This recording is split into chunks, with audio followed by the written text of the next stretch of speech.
പാർട്ടിയെ സംബന്ധിച്ച് പാർട്ടിയുടെ ഒരു ഔദ്യോഗിക പരിപാടികളിലും സസ്പെൻഡ് ചെയ്ത MLA പങ്കെടുപ്പിക്കില്ല. അക്കാര്യം വളരെ ക്ലിയറാണ് പാർട്ടിയുടെ സ്റ്റാൻഡ്. തുടർന്നുള്ള കാര്യങ്ങൾ പാർട്ടി പരിശോധിച്ച് ഉചിതമായിട്ടുള്ള സമയത്ത് നിലപാട് സ്വീകരിക്കും. ഒരു കാരണവശാലും ഞങ്ങൾക്ക് തിരിച്ചടിയാവില്ല. കാരണം ആക്ഷൻ എടുക്കേണ്ട ഗവൺമെന്റാണ്.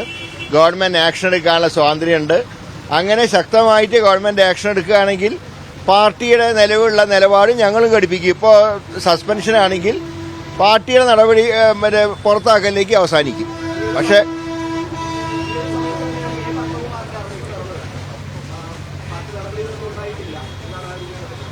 അല്ല, ഞങ്ങൾക്കത് നോക്കേണ്ട കാര്യമില്ല. ഞങ്ങൾ മാർക്സിസ്റ്റ് പാർട്ടിയുടെ നയമല്ല.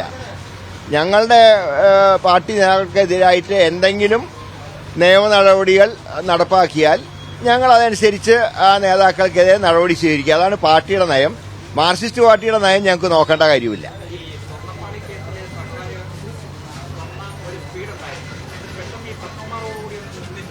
അല്ല, അത് കടകംപള്ളിയിലേക്കും വാസവനിലേക്കും എത്തുന്നവരെ ഞങ്ങൾ സമരമായിട്ട് മുന്നോട്ട് പോകും. അതുകൊണ്ടാണ് ഞങ്ങൾക്ക് ഇപ്പോഴും സ്പെഷ്യൽ ഇൻവെസ്റ്റിഗേഷൻ ടീമിനോട് പൂർണ്ണ വിശ്വാസമില്ലാത്തതിന്റെ കാരണം.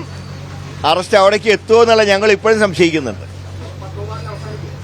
അവസാനിക്കാൻ ഞങ്ങൾ സമ്മതിക്കില്ല. അങ്ങനെയാണെങ്കിൽ CBI തന്നെ വേണം എന്ന് പറഞ്ഞ് ഞങ്ങൾ സമരം ആരംഭിക്കും.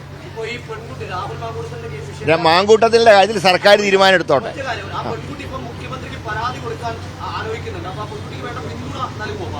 പാർട്ടിക്ക് ഞാൻ പറയാം, അതൊക്കെ ഗവൺമെന്റ് തീരുമാനിക്കേണ്ടതാണ്. പാർട്ടിയെ സംബന്ധിച്ച് ഞങ്ങളുടെ MLAക്കെതിരെ എന്തെങ്കിലും നിയമ നടപടി സർക്കാർ സ്വീകരിക്കുകയാണെങ്കിൽ ഞങ്ങൾ ആ MLAക്കെതിരായിട്ടുള്ള നടപടികൾ ഞങ്ങളുടെ ഭാഗത്തുനിന്നും ഉണ്ടാവും.